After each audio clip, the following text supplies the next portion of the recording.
Ni l'Union européenne, ni les États-Unis, ni les monarchies arabes sunnites, ni bien sûr Israël, ne veulent d'un Iran doté d'un arsenal nucléaire militaire. Dit autrement, personne ne veut que l'Iran ait la bombe. L'option diplomatique est tentée depuis plusieurs années, mais l'option militaire ne peut plus être éludée. Donc aujourd'hui, je vais vous décrire la simulation d'une attaque en m'appuyant sur les études qui ont été faites en 2009 par deux chercheurs, Toucan et Kordsman du CSAS à Washington, et par le français Sami Cohen du CERI au CNRS. Voici une carte de la région du Moyen-Orient. 1600 km séparent Israël de l'Iran. On sait que l'État d'Israël est doté de l'arme nucléaire depuis plusieurs années, avec pour politique de ne pas confirmer ni nier cette capacité militaire. Israël complète sa volonté de dissuader de toute attaque par ce qu'on appelle la doctrine Begin, à savoir interdire à tout autre État de la région de devenir lui aussi détenteur de l'arme nucléaire. C'est pour cela que l'aviation israélienne a bombardé l'Irak en juin 1981 pour détruire le réacteur nucléaire de Zirak et retarder ainsi considérablement le programme nucléaire irakien, qui d'ailleurs n'a jamais vu le jour. Et bombarder la Syrie en septembre 2007 pour détruire le réacteur nucléaire syrien de Deir ez-Zor. Donc, qu'en est-il de la réflexion concernant le cas iranien? Depuis le temps que les tergiversations durent et que l'Iran parvient à gagner du temps, tout en poursuivant son programme nucléaire, certains stratèges israéliens et américains plaident pour des frappes préventives avant que l'Iran ne franchisse le seuil nucléaire militaire. Pour les Israéliens, la bombe iranienne serait prête avant 2012 et pour les experts de la CIA vers 2013 ou 2014. Or, il faut bien voir que nul n'osera plus attaquer l'Iran une fois que Téhéran sera doté de l'arme nucléaire. C'est d'ailleurs bien le but du régime iranien, sanctuariser son territoire. Alors les experts estiment qu'il faut donc frapper avant. Comment? En envoyant des avions opérer un bombardement loin de leur base, puis revenir ensuite. A priori, ça, on sait faire. Sauf qu'une telle attaque ne se justifie que si elle met fin au programme iranien, ou au moins le retarde énormément. Or, les objectifs sont difficiles à atteindre et l'opération est très complexe à monter. Pourquoi? Analysons donc la trajectoire, les objectifs, les profits et les pertes. Décollant d'Israël, par où ces avions devraient-ils voler? Les militaires ont repéré 3 couloirs aériens. L'itinéraire idéal passe par la Jordanie et l'Irak. Il est central, il est plus court, mais pose des problèmes de relations diplomatiques avec la Jordanie, avec qui Israël a signé un traité de paix en 1994. Le couloir numéro 2, au sud, passe par la Jordanie, l'Arabie saoudite, l'Irak, et pose donc les mêmes problèmes diplomatiques. Le 3 passe par le nord. Il longe la frontière Syrie-Turquie, traverse le nord de l'Irak avant de pénétrer dans l'espace aérien iranien. C'est le plus plausible, mais c'est le plus long, donc le plus repérable.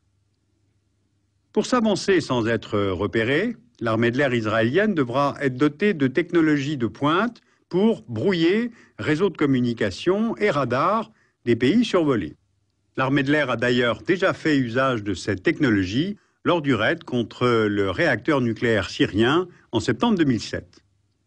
On note aussi qu'en 2008, elle a acquis 2 avions Gulfstream G550 munis de puissants dispositifs de brouillage. Mais selon le rapport, il va tout de même falloir une centaine d'avions, F-15, F-16, plus les avions ravitailleurs, parce qu'il faut une combinaison de chasseurs, d'avions radars et de bombardiers. Donc le risque est forcément élevé. Le système iranien anti-aérien serait composé de toutes sortes de batteries de missiles sol-air, le Rapier, les missiles Hawk et Stinger américains, le Crotale français, et l'armée de l'air iranienne dispose aussi de 158 avions de combat, moins performants, mais pouvant intercepter l'aviation israélienne. À cela s'ajoute l'interrogation suivante des experts. L'Iran a-t-il ou non acquis récemment le système antiaérien SA-12 Giant russe à la suite de transactions secrètes avec Moscou? Si c'est le cas, l'espace aérien iranien est soit impénétrable, soit l'attaque entraîne de 20 à 30% de pertes, ce que Israël ne veut pas se permettre. Pour éviter les pertes humaines et d'appareils, l'autre option serait donc d'aller frapper avec des missiles israéliens, les Jericho 3, qui sont entrés en service en 2008.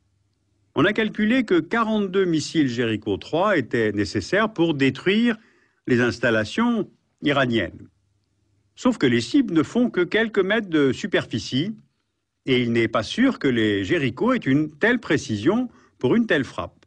Donc, exit l'option des missiles. L'autre facteur qui fait que les militaires estiment qu'il faut un très grand nombre d'appareils, c'est qu'il y a des dizaines d'installations nucléaires dispersées sur le territoire iranien et il est impossible de les attaquer toutes en un seul bombardement. Donc, il faut frapper le maillon central des installations iraniennes, c'est-à-dire le centre de recherche nucléaire d'Isfahan, l'usine d'enrichissement d'uranium de Natanz, l'usine de production d'eau lourde de Arak et le réacteur nucléaire de Bushehr. À partir de cette hypothèse des militaires, deux problèmes. Un seul bombardement sur Natanz, Isfahan, Arak et Bushehr, est-ce bien suffisant? Car si l'Iran dispose d'installations secrètes ailleurs dans le pays, le programme d'enrichissement d'uranium ne risque-t-il pas de se poursuivre? Deuxièmement, il y a la dispersion des installations, mais il y a aussi leur enfouissement. L'usine d'enrichissement de Natanz est construite à 8 mètres de profondeur, protégée par un mur de béton de 2,5 mètres d'épaisseur. Les centrifugeuses sont enterrées à 25 mètres sous terre et recouvertes d'une chape de béton armée de plusieurs mètres d'épaisseur.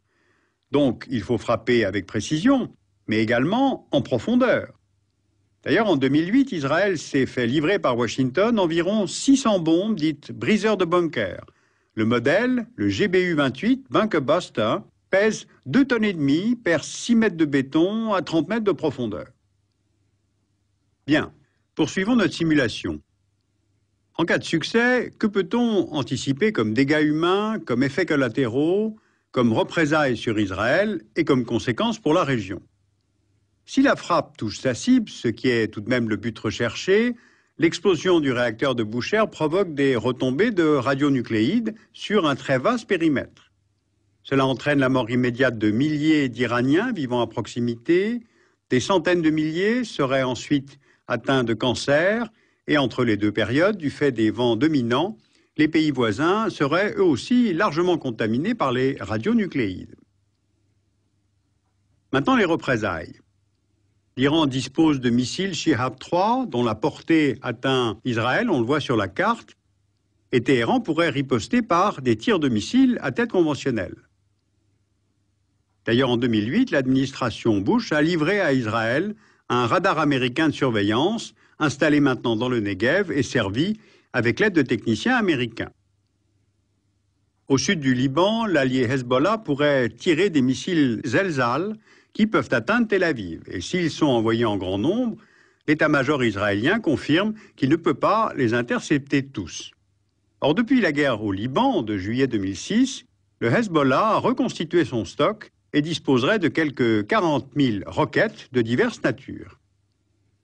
À cela s'ajoutent les possibilités de passage de frontières par des kamikazes pour des attaques suicides sur le sol israélien.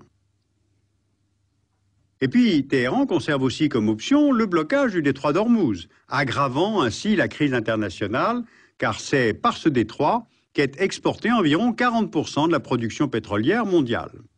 Et puis enfin, et c'est là qu'est le paradoxe, un tel bombardement ne ferait que renforcer l'Iran dans sa décision de poursuivre son programme nucléaire, puis de se retirer du traité de non-prolifération. Voilà, une telle simulation permet de mesurer que l'opération est complexe à monter et son issue nullement garantie. On voit bien que les hypothèses se répondent les unes aux autres. La perte du monopole atomique pour Israël dans cette région reviendrait à un séisme pour tous les Israéliens. Or, Israël ayant toujours été adepte du zéro risque, l'état-major pourrait préférer quand même une attaque préventive.